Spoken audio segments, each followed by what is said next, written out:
Thank you for choosing to worship with us here today at Mentone, Seventh Adventist Church. We welcome you and those that are watching online on YouTube channel there. We appreciate your being with us today. Today we're going to be looking at what we might call a case study. You know, the Bible presents truth in many different ways, by precept, by prophecy, by parable, and by stories. And the story that we're going to look at today is a very, very interesting one, and it has something to say to each one of us. It's the story of King Solomon, and we're thinking of it particularly as it reflects in certain aspects the three angels' messages. And we know that the three angels' messages are God's last day warning to the world. And we find that the content of the three angels' messages can be found in other parts of the Scripture. And the story of Solomon is one of them, especially as he concludes his sermon. That's what the word Ecclesiastes means. We find that the three angels' messages, many parts of it are rooted in that. So let's have a prayer. We'll begin our study. Father in heaven, today we need to hear your word. Today we need that peace that passes understanding. Today we need to know that you are there, that you are our friend. And there are many that are concerned and anxious, troubled by things that are going around about them, thinking particularly of our Christian friends in the Ukraine and other parts that are affected by political events right now. Lord, we pray for that peace to surround us today. And may the life of Solomon preach your love today. In Jesus' name, amen. I hope that you have in your bulletin the little handout that we're going to be going through. I hope that you have your tool either in the printed or the digital form so that you can follow along as we study the story of Solomon as it connects and parallels and is a commentary on the three angels' messages. So let's take a look at our outline. We're going to be talking about his reign, some historical things having to do with when he lived and what he did. We're going to be talking about how Solomon's life reflects the life of Jesus.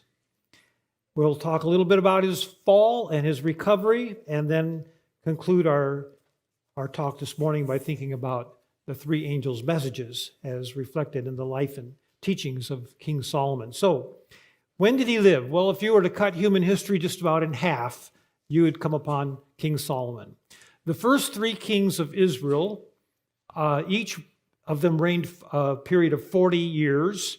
And King Saul, we understand, began his reign at about the year 1050 BC, and it went to 1011, counting backwards as we're before Christ. And then King David's reign was 1011 to 971 BC, and Solomon's reign then was 971 to 931 BC. 971 to 931 BC. And even though that's a long time ago, something like 3,000 years, human nature hasn't changed very much in those millennia, has it? We may dress a little bit different, we may get from here to there, we may communicate in different ways today, but human nature is the same. And what we find in the life, the experience of Solomon speaks loudly, is very relevant to us today. Now, we call him King Solomon, but that actually was not the name that he was given by the Lord. If you have your Bible, let's look at that. 2 Samuel chapter 12, and it's verse 24. That's a misprint there. 24 and 25 of 2 Samuel chapter 12. If you have your Bible, find that part, and we'll see something quite interesting there. 2 Samuel chapter 12, beginning with verse 24. It's following the death of David's son by Bathsheba, her firstborn by David. It says David was comforted Bathsheba's wife. So they had relations, and she bore a son, and he called his name Solomon, and the Lord loved him. He sent word by the hand of Nathan the prophet, and so we believe speaking of the Lord in this case, so he called his name what? Jedediah. And then it explains it because of the Lord, Jedediah. This is the only time in all the Bible where this name is found, Jedediah. What does it mean? Well, if you have a some notes at the bottom of your Bible. You might find an explanatory note there. But it means literally, beloved of the Lord. Beloved of the Lord. So I have a question for Solomon or for David or whoever was responsible for the fact that we call him Solomon. And I'm going to ask him, what happened to Jedediah? Why didn't we come to know him as Jedediah? What a beautiful name. Beloved of the Lord. I don't know if we have anybody in our congregation today that has that name, but it's a beautiful name. Now, Solomon is a good name too. We'll discuss that. But Jedediah, the Lord called him that name himself. Beloved of the Lord. What a great name. Now, during Solomon's reign, or Jedediah, if we want to call him that, Israel reached the pinnacle or the apex, the summit of the occupation of Palestine. Let's read from the Bible. We're going to look first of all here in Genesis 15:18. And this is where the Lord is promising Abraham concerning the territory that his posterity would occupy. Genesis chapter 15 and verse 18. The same day the Lord made a covenant with Abram, saying, to your descendants I have given this land from the river of Egypt to the great river, that is the river Euphrates. So way back in Genesis 15, it was promised that this would be the territory that Israel would occupy, all the way from down in Egypt, all the way up toward what we call Babylonia, the river Euphrates, with the Mediterranean being the border on the west and the Jordan River, and it actually spilled over a little bit more eastward from that point. That was to be the territory that God was going to give to them. And we find that promise repeated in Exodus chapter 23, verse 31. Exodus 23, verse 31. And it says, I will set your bounds from the Red Sea to the Sea of the Philistines, the Mediterranean, from the desert to the river. In the Bible, almost always when it doesn't give an explanation, it just says the river. You can assume it's the Euphrates. From the desert to the river, and I will deliver the inhabitants of the land into your hand, and so on. So this was God's promise to Israel, that they would occupy all that territory. What we find as we study the story of the Old Testament is that while they did, after 40 years of wandering, enter Canaan, the full extent of that territory, as was promised to Abram, was not realized fully until the time of David and Solomon. It was during Solomon's reign that promise came to its complete fulfillment. So let's look at 1 Kings 4 here, where it talks about that. 1 Kings 4, starting in verse 20, going through 25. 1 Kings chapter 4, verse 20. Judah and Israel, notice that it's using those two terms because by the time this is written, they were no longer one. But at that time they were. Judah and Israel were as numerous as the sand by the sea in multitude. That's reflecting the promise again made to Abraham back in Genesis 15. Eating and drinking and rejoicing, Solomon reigned over all the kingdoms from the river, that is the Euphrates, to the land of the Philistines as far as the border of Egypt. So what God had promised in Genesis 15 and later in Exodus 23, now finally, after how many centuries? After they entered, after about 4 centuries, for about 400 years after they'd entered Canaan, it took that long till finally the promise was completely fulfilled. But it was during the time of Solomon. Solomon reigned over all the kingdoms from the river to the land of the Philistines as far as the border of Egypt. They brought tribute, so on. It talks about what his provisions were. Go down to verse 24. He had dominion over all the region on this side of the river, from Tifsa to Gaza, namely over all the kings on this side of the river. File that thought in your mind, that he had dominion over all the kings. Solomon was a king, and he had dominion over other kings. What would that make him? A king of kings, right? File that thought in your mind. We'll talk about it in a minute. 25, Judah and Israel dwelt safely, each man under his vine and his fig tree. This was a form of expression that meant contentment and peace. Every man under his vine and his fig tree, undisturbed contentment. From Dan, that would be up in the north, down to Beersheba, all the days of Solomon. So finally, during the days of Solomon, they gained possession of Jerusalem, which had been occupied by the Jebusites until the days of David, and they realized the promise. Well, the Lord blessed Solomon in many ways, doesn't he? Remember that he appeared to Solomon and gave him his choice. What can I give to you? What would you answer to that question if the Lord appeared to you and gave you that option?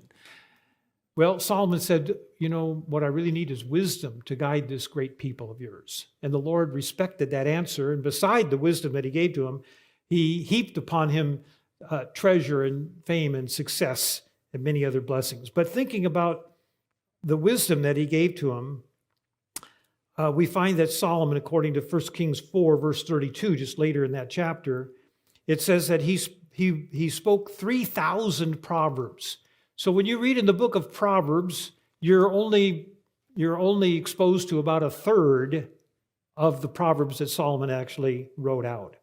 And beside that, it says that he composed 1,005 songs. So he was truly a multi-gifted person, many different respects. But you know what happens sometimes is that the more that God blesses, the more we're tempted to take that and allow it to become a curse. And that's what happened in Solomon's life. But before we get there, let's think a little bit about Solomon and Jesus. What does the name Solomon mean? Does anybody know what the name Solomon means? Peace. How do you say peace in their language, the language of the Middle East now? You say shalom, which can be a greeting of hello or goodbye, and many other things, many other nuances by that. The name Solomon is simply a different way of expressing the word shalom. So he was the King of Kings, or a King of Kings. He was the King of Peace, using his name as a play on words there, and that reminds us of what the prophecy was there in Isaiah 9:6, doesn't it? Unto you a child will be born, his name will be called Wonderful Counselor, and the Prince or Czar of Peace. So in many ways, Solomon reflects Jesus Christ. He was literally the son of David, which is a title that was applied to the Messiah and accepted by Christ. So Solomon reflects Jesus in many ways. He was the King of Peace, reigning in Jerusalem, and the name of Jerusalem literally means the foundation of peace. We can think of King Solomon as representing Christ, particularly the Christ in glory. Christ in glory. When you think of the experience of the children of Israel, you could think of it being divided into three very broad compartments. There was bondage, Egypt. There was pilgrimage, 40 years in the wilderness. And then there was inheritance. That was when they settled down. And for God's people, that is the same journey. Bondage, when we lived a life when we were enslaved by sin. But then God redeemed us from that Egyptian bondage experience. But we're now in the stage of pilgrimage, aren't we? We're not to the inheritance yet. The heavenly Canaan still awaits. But nevertheless, those are the three parts that we think of as the people of God in Old Testament times representing the Christian life. Well, in Solomon, we see exhibited in a particular way Christ in glory. They've now settled into the inheritance to the fullest extent of the promise. And in many respects, Solomon's reign, we can see Christ in glory. Take a look at some of these passages that we have down here. 1 Kings chapter 10. If you turn to that, we'll read a couple of verses. 1 Kings 10 contains the story of the visit of the Queen of Sheba. When you read this story, of course, a queen, a woman, many times represents the church. She's now coming to visit King Solomon, the King of Peace. And you can think of this as representing God's people, the bride, the queen in the kingdom. It says she came there, and she, in verse 2, it says she spoke with him about all that was in her heart. That will be your experience someday. She had all kinds of questions for Solomon. She wanted to test him. The day is going to come when you and I can sit in front of the real King of Peace and unload our heart with the questions that we've had. Solomon answered all of her questions in such a way that she left there and said the half was not told. and she saw all of his glory and all of his attendants and so. So when you read that passage there in 1 Kings 10, the visit of the Queen of Sheba, just think about how someday that will be you visiting the Lord, Jesus, the Son of David, and having all your questions answered, as Solomon did for the Queen of Sheba. So in chapter 10, then, we see how Solomon's glory exhibits the glory of Christ. Go down to verse 21 of that chapter. All King Solomon's drinking vessels were of gold. All the vessels of the house of the forest of Lebanon. That was a building that was showing the cedars of Lebanon. They were of pure gold. Not one was of silver, for this was accounted as nothing in the days of Solomon. That's how extensive the wealth of the kingdom was during the days of Solomon. Silver was nothing. You know, nowadays you may be walking on the road and you may see a penny on the ground. Do you actually bend over and pick up that penny? Or is it regarded to you as nothing? Not even worth bending over and picking it up. I still do it. But in the days of Solomon, silver was accounted as nothing because gold, it was so lavish. That represents Christ in his glory. Now, Christ in his earthly journey was not that, was it? When he came in humility. And he asks us to follow his example while we're in our pilgrimage in this life. But the day will come when we'll have gold on our heads and we'll be walking on gold, and we'll be walking through gates that are made of pearl, that are set with glittering hinges, Sister White says. Christ in his glory is Solomon in his reign. The wilderness tabernacle, that represents Jesus in his earthly sojourn. Not too much to look at from the outside, glorious on the inside. But in Solomon's reign, the temple was the most beautiful building the world ever saw. And Jesus, well, the Bible says in Isaiah 33, we will see the king in his, anybody know the next word? See the king in his beauty. When Jesus came the first time, Isaiah 52 and 53 says it wasn't that way. So Solomon represents Christ in glory in a very, very depictive way. Verse 27, the king made silver as common in Jerusalem as stones. He made cedars as abundant as the sycamores that are in the lowlands too. So, what could possibly go wrong? Here you have a man that is so blessed with wisdom and wealth and influence and anything that you could possibly think of or ask for. What could possibly go wrong? Well, when you start to read chapter 11, there's a little word there that begins that first verse. It's a small word, it has only one syllable, only 3 letters, but it is a highly significant word in our language. It's the word but. After all that you read in chapter 10, of all the magnificence and the attainments, the blessings of King Solomon, and then you come to chapter 11 and it begins with that word but. And your heart sinks because you know something is coming. What does it say there? Well, in chapter 11, the first verse, it says, King Solomon loved many foreign women. Back then, as king, it was deemed a prudent thing, a strategic thing to marry different princesses, and then you could weld together through matrimony your kingdom and enlarge it that way. And so it says that Solomon acquired how many wives? Anybody know? 700, and then there were, in addition to that, 300 other concubines. What was the effect of that? Verse 2 of 1 Kings 11. For the nations of whom the Lord has said to the children of Israel, you shall not intermarry with them, nor they with you. Surely they will turn away your hearts after their gods. But Solomon clung to these in love. And then you come down to further verses there. Verse 4, it was so when Solomon was old, his wives turned his heart after other gods, and his heart was not loyal.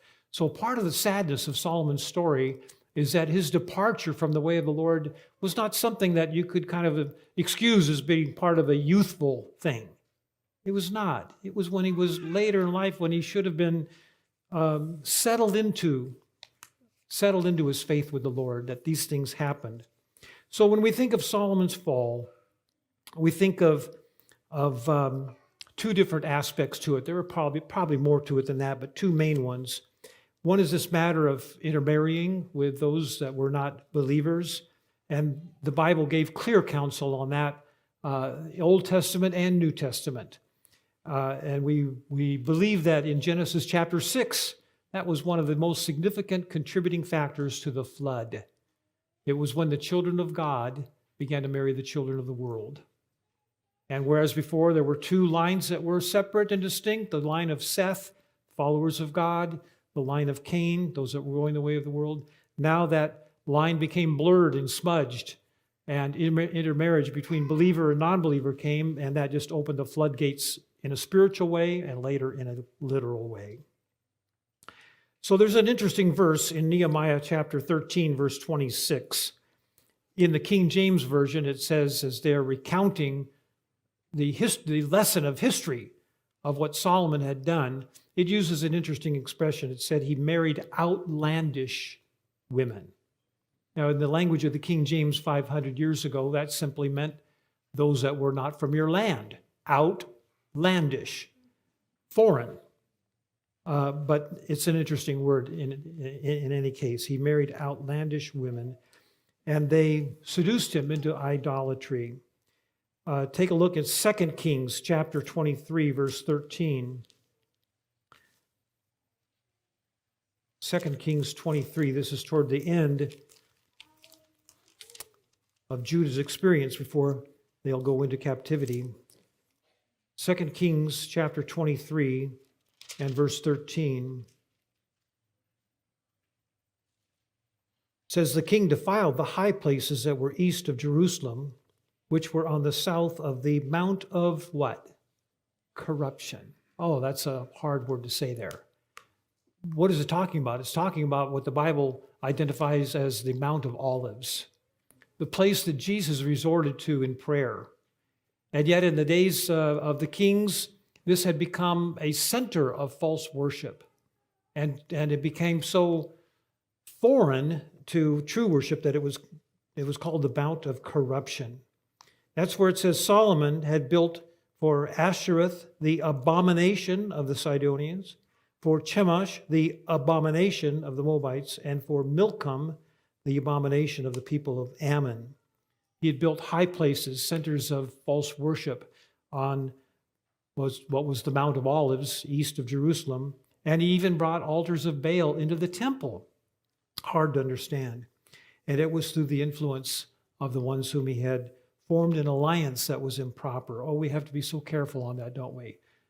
In the literal sense, let us be true and not marry those that are not walking in step with the truths of the Bible. But in the wider sense, to form alliances that are so close that their influence can be felt upon us is not a good thing. Influence, it does exert pressure. And Solomon of all people was influenced to establish these false places. I draw your attention to that word abomination there in 2 Kings 23.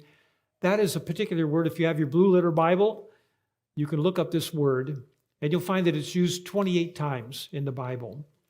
It's a particular word reserved almost exclusively to idolatry. Now, there were other things in the Bible that were called abomination. Eating swine's flesh or mice or whatever, those were called abominations. But they have different words. The word that is used here means something that is particularly repulsive or disgusting. And it's referring to the worship of these false idols, these images. And Solomon participated in that and sponsored that. Very, very sad. The second thing, besides his alliances with the women that seduced him into idolatry, the second thing was that Satan tricked him into thinking that because he was King Solomon, he was so strong and he had been blessed by wisdom, that he could afford to dabble, to put his feet in the edge of the ocean and experiment and find out what it is that gives real happiness and fulfillment. And then he could learn from that and share that information. And it would be a benefit to others if he did that. Do you think that was a good idea? Is it a good idea to tiptoe around the edges of evil? And yet the devil tempted Solomon. Well, you're strong. You can do it. You have this. You've got this. It was the same thing that happened to Eve back in Genesis 3. She recognized that there was something not right about that tree and a talking snake. And for a moment, she wondered, but then she reassured herself and said, I've got this, I'm fine. And that led to disaster. And it did for Solomon as well. So in the book of Ecclesiastes, which is a book that he authored, he discusses how he tried to experiment. He began a quest, a search for that which would bring true happiness and fulfillment. This is the same thing that every person in this world has been looking for. Ever since the fall and our connection with the Lord was severed in that very intimate and literal way, there's been an empty spot in everybody's heart. And people have been trying to fill that empty spot with many different things, with pleasures, with pills, with drugs, whatever. I remember when I was growing up, there was a group that attained unbelievable popularity. And they made a statement one time that they said they regretted, but I'm not so sure they really did. They said, we're more popular than Jesus. They tried to find something to reach that state of contentment and fulfillment and peace that every human heart is looking for. And they sought it in popularity and in fame and in drugs and in women and in music and many different things, and they never could really find what they were looking for because it's not to be found in things. Now, that's what Solomon learned, but it was a sad, sad journey to come to that conclusion. The Lord said it. He said, a man's life consisteth not in the things that he possesses. And yet how Satan tempts us to think that by these other means, we can find that peace. Think about it. Solomon's name was a contradiction, a paradox at this time of his life. His name meant peace, but he had no peace. And you can read passages like in Isaiah 57:21 and Isaiah 59, verse 8. There is no peace, the Bible says, for the wicked. And yet he searched. And what did he come to the conclusion? He said, after he looked over all these other possibilities, he said, all is what? All is vanity, an interesting word. It's a word that means emptiness or breath or wind. In Hebrew, it is the same word as a name that you are familiar with, but you might never make a connection between this person's name, well-known person in the Bible. Genesis chapter 4. Adam and Eve gave birth, Cain and Abel. The name Abel is drawn from that very same root. Emptiness, wind, vanity. And I've always wondered whether they named him that at birth or whether that name was attached to him after his tragic end. I don't know the answer to that, but it is true that his name comes from the same word as vanity in Ecclesiastes. What does the Bible tell us about how we can find the answer and find real peace? Well, I like what Colossians 2 verse 10 says. We are complete in him. He is the source. And all these other searches and quests end up dead-end roads. So his recovery, it's an unbelievable, miraculous, remarkable story that Solomon, though he later in his life when he should have known better, took this dramatic fall. Nevertheless, God did not give up on him. And what did he find to be the true answer? Well, I'm looking at the top of the second page of our outline. The fear of the Lord is the beginning of wisdom. Something that he should have known from his earlier life when he was walking with the Lord, and yet he stepped off the path there for a long time. But thank God the Lord hadn't given up on Solomon. So in the last few minutes that we have, let's think about Solomon and the three angels' messages. Let's review again our scripture lesson, Ecclesiastes 12, 13, and 14, and then we're going to look at Revelation 14, 6, and 7, the first angel's message, and we'll notice some points of comparison. After he has reported on his journey, he says, and I like the way he says it in verse 13, he says, let us hear the conclusion of the whole matter. In other words, Solomon says, sit down now and I'm going to tell you what it's all about. It's a rather statement of humility. Let us hear. He recognizes that he's made some serious mistakes, and he's not there to try to tell you as one who has not made those mistakes. Let us hear the conclusion of the whole matter. Fear God and keep his commandments. For this is the whole duty. I'm pausing on that word. You'll see why. This is the whole duty of man. For God will bring every work into judgment, including every secret thing, whether it is good or whether it is evil. Now turn to Revelation 14, verse 6 and 7, the first angel's message, and we'll see that there are some points of comparison between what we just read and what we're going to look at here in Revelation 14. 6 and 7, I saw another angel flying in the midst of heaven, having the everlasting gospel, to preach to those who dwell on the earth, to every nation, tribe, tongue, and people, saying with a megaphone, a loud voice, fear God and give glory to him, for the hour of his judgment has come, and worship him who made heaven and earth, the sea, and the springs of water. So we suggest anyway that there are at least 4 different points of comparison between the life experience of Solomon and what he wrote and God's last day message. The first is the everlasting gospel. That's how the first angel begins, right? Right at the very primary point, the tip of the spear, for good reason, because that's what God wants us to keep in mind the whole time. And what an illustration of the everlasting gospel is Solomon's life. That even though he began well, he had a tremendous fall. But God did not give up on him. And the good news is that God is very reluctant to give up on anyone. And the devil comes and tempts us and says, no, you've gone too far. But God says, I will bring you back. I will forgive and restore you. And he did that in the case of Solomon. So we see the everlasting gospel as it is exhibited, demonstrated in the life of King Solomon. Secondly, we see that he talks about fearing God in Ecclesiastes 12, verse 13. Fear God. Now, many of you may know this already, but in all 3 of the languages that we deal with when we study the Bible, Old Testament Hebrew, New Testament Greek, and of course our English language, in all 3 of these languages, the word fear can mean something very negative, as in being terrified, or it can mean something very positive in the sense of fear meaning respect, love, worship, obey, and appreciate. When Solomon is using that word here, he's obviously meaning it in the positive way.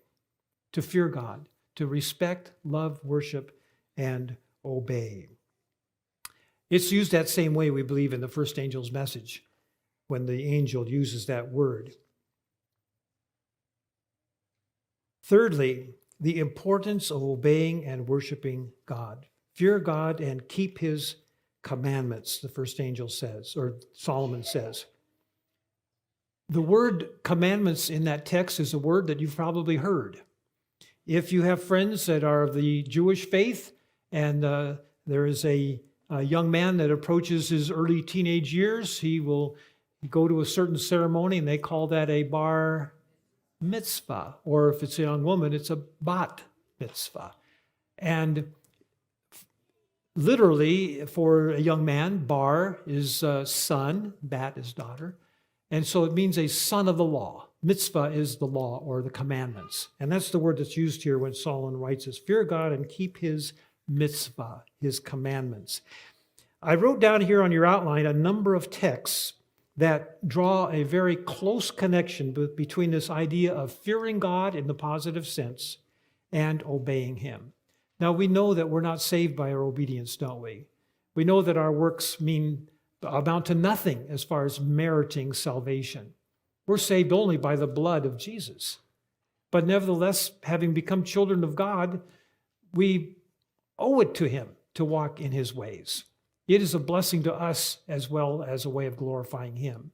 And that's what Solomon is telling us here. Fear God and keep his commandments. And you see the number of texts there, particularly in the book of Deuteronomy, that draw a very close connection between fearing God and obeying him. How would it be possible to fear God in the right way, to love, respect, obey, worship, appreciate, and not keep his law?